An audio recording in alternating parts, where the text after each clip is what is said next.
Omicron की तेज रफ्तार ने सरकारों के माथे पर चिंता की लकीर डाल दी है। महज 20 दिन में देश भर में 238 ओमिक्रॉन मरीजों का पता चल चुका है। कई राज्यों में नए साल के जश्न पर पाबंदी कसने की तैयारी भी हो गई है। हालात संभालने के मकसद से पीएम मोदी आज समीक्षा बैठक करेंगे। 2 दिसंबर को देश में कोरोना के ओमिक्रॉन वेरिएंट का पहला केस पकड़ में आया। 22 दिसंबर ओमिक्रॉन मरीजों की संख्या 238 तक पहुंच गई। संख्या भले ही अभी कम हो, लेकिन रफ्तार बता रही है कि आने वाले दिनों में हालात बेकाबू हो सकते हैं। एक दिन पहले ही केंद्र सरकार के स्वास्थ्य विभाग ने इस बात पर मुहर लगा दी है कि ओमिक्रॉन वेरिएंट डेल्टा से 3 गुना ज्यादा संक्रामक है। लिहाजा आने वाले वक्त की तैयारियां दुरुस्त करने का सही वक्त यही है। पीएम मोदी आज कोरोना के हालात पर उच्च स्तरीय बैठक करेंगे। बैठक में ओमिक्रॉन वेरिएंट के खतरे को लेकर प्रमुखता से बात होगी। वहीं दिल्ली के सीएम केजरीवाल भी संभावित तीसरी लहर की तैयारियों पर बैठक करेंगे। यूरोप, अमेरिका और दक्षिण अफ्रीका की तरह माना यही जा रहा है कि भारत में भी ओमिक्रॉन वेरिएंट कोरोना की तीसरी लहर की वजह बनेगा।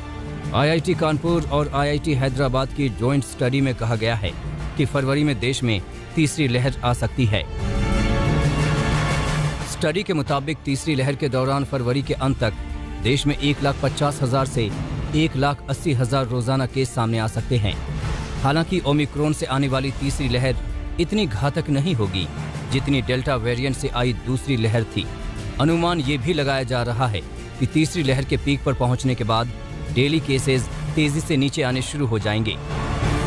You have totally lost any vaccine protection, and the natural immunity due to prior exposure to Delta is eroding very quickly. We foresee a peak of something like 1.5 to 1.8 lakh cases per day happening somewhere towards the end of February. WHO से लेकर दुनिया भर के doctor और expert Omicron variant को समझने और परखने में जुटे हैं। किसी भी ठोस निष्कर्ष तक पहुंचने में अभी वक्त लगेगा। ये ट्रेंड जरूर दिख रहा है कि वैक्सीन के दोनों डोज लेने वाले लोगों को ओमिक्रॉन से जान का खतरा बहुत कम होगा। तो ओमिक्रॉन जो वेरिएंट है आपका कुछ नहीं बिगाड़ पाएगा। आप स्वस्थ रहेंगे, आपको कॉम्प्लिकेशन नहीं होगी, आपको आईसीयू में जाना नहीं पड़ेगा, आपका ऑक्सीजन लेवल ड्रॉप नहीं होगा। ये बहुत महत्वपूर्ण है कि यदि आपने दोनों डोज लिए हैं तो ये लाइफ सेविंग है, ये प्रोटेक्टिव है, ये सुरक्षा कवच है। सो सबसे महत्वपूर्ण है वैक्सीन, और उसके साथ साथ वैक्सीन के साथ साथ आपके जो कोविड गाइडलाइंस हैं वो उसका पालन कीजिए। एक तरफ फरवरी में आने वाली तीसरी लहर की दहशत है तो दूसरी तरफ वो भीड़ भाड़ जिस पर किसी का कोई काबू नहीं दिख रहा है। दिल्ली के मशहूर लाजपत नगर मार्केट में तिल रखने की भी जगह नहीं दिखती। ऐसा हाल देश भर में है। तो सवाल उठता है कि क्रिसमस और नए साल के जश्न में क्या मंजर होगा। राज्य सरकारों ने अपने अपने तरीकों से जवाब तलाशने शुरू कर दिए हैं। कर्नाटक में नए साल के जश्न पर रोक लग गई है। दिल्ली में भी नए साल की पार्टियों पर बैन है। गोवा में पार्टियों पर लगाम लगाने का फैसला विचाराधीन है। मुंबई में पार्टियों में मेहमानों की संख्या सीमित कर दी गई है। बाकी पूरे महाराष्ट्र में एक बार फिर से स्कूल बंद करने पर विचार शुरू हो गया है। स्कूल को लेकर बंद को लेकर आपने नहीं बताया क्योंकि केसेस आप देख रहे हैं। नहीं, आपको पता है जैसे आपको पता है कि नवी मुंबई की घटना हो गई, वहाँ पे स्कूल 10-15 दिन के लिए बंद कर दिया गया। लेकिन इस तरह से कोई ज्यादा अगर खुशी होती है तो अकॉर्डिंग टू निर्णय लिए जाएं। लेकिन सरकारी फरमानों से ज्यादा ओमिक्रॉन पर अगर कुछ कारगर होगा तो वो है लोगों की खुद की जागरूकता। दूसरी लहर का कहर देखने वाले लोगों को अपनी याददाश्त पर जोर डालना चाहिए ताकि वो मंजर फिर से न दोहराया जाए। आज तक ब्यूरो। भारत में भले ही अभी ओमिक्रॉन संक्रमण के मामलों ने 200 का आंकड़ा पार किया हो, लेकिन ओमिक्रॉन कितनी तेजी से फैल सकता है इसका प्रदर्शन वो अमेरिका और ब्रिटेन में कर रहा है, जहां अब ओमिक्रॉन ने डेल्टा वेरिएंट पर अपनी बढ़त बना ली है, जिसके बाद इन देशों में आने वाले ज्यादातर केस ओमिक्रॉन वेरिएंट के हैं। दक्षिण अफ्रीका में तो ओमिक्रॉन पहले ही कोरोना की नई लहर ला चुका है और अब भारत में भी तीसरी लहर की भविष्यवाणी हो चुकी है।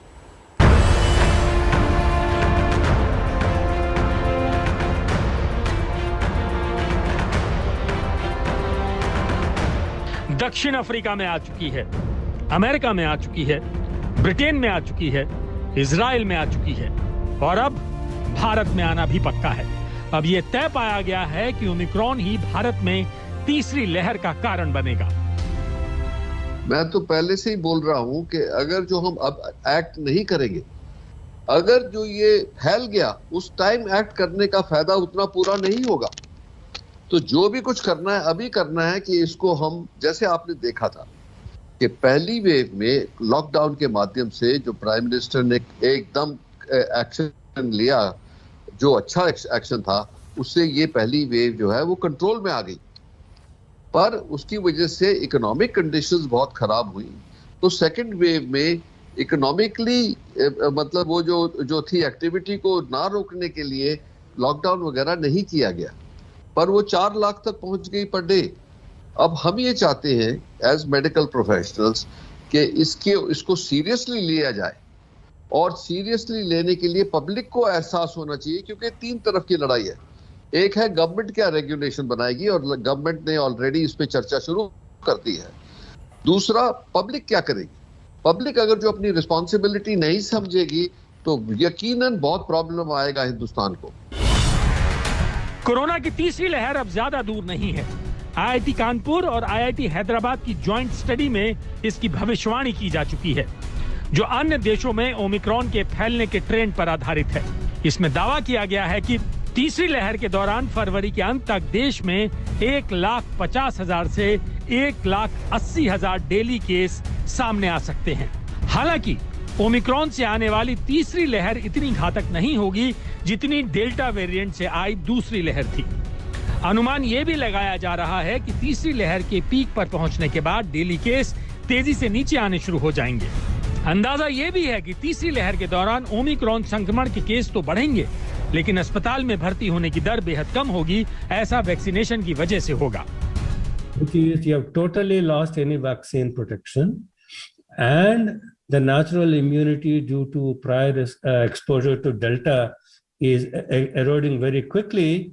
We foresee a peak of something like 1.5 to 1.8 lakh cases per day happening somewhere towards the end of February. तो गनीमत की बात यह है कि भारत में ओमिक्रॉन की वजह से कोरोना की तीसरी लहर तो आएगी, लेकिन इसमें डेली केस पहली लहर से दुगने और दूसरी लहर से आधे ही आएंगे।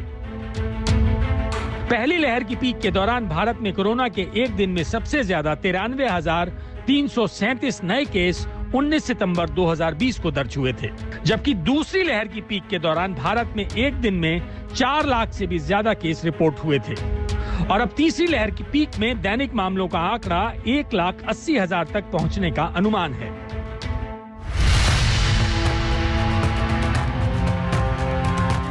अनुमान यह भी है कि तीसरी लहर जितनी तेजी से आएगी उतनी तेजी से चली भी जाएगी। ये नतीजा दक्षिण अफ्रीका में ओमिक्रॉन की लहर से निकाला गया है।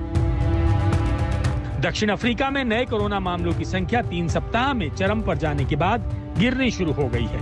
वहां कोरोना के मामलों की औसत संख्या 15 दिसंबर को लगभग 23,000 के पीक स्तर पर पहुंची थी।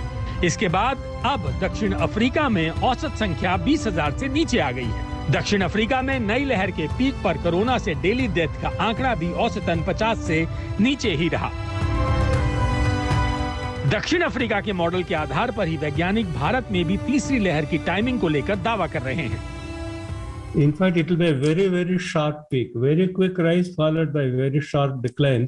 We can look at South Africa as a model. Now, if you remember, we all of us first heard about the Omicron variant on November 26th when Dr. Coetzee from South Africa announced this variant.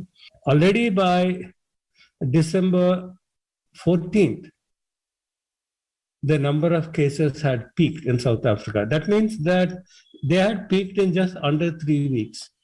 And now the number of daily cases in South Africa is 33% lower than the peak. So that means a sharp drop in cases in just 1 week's time from the peak.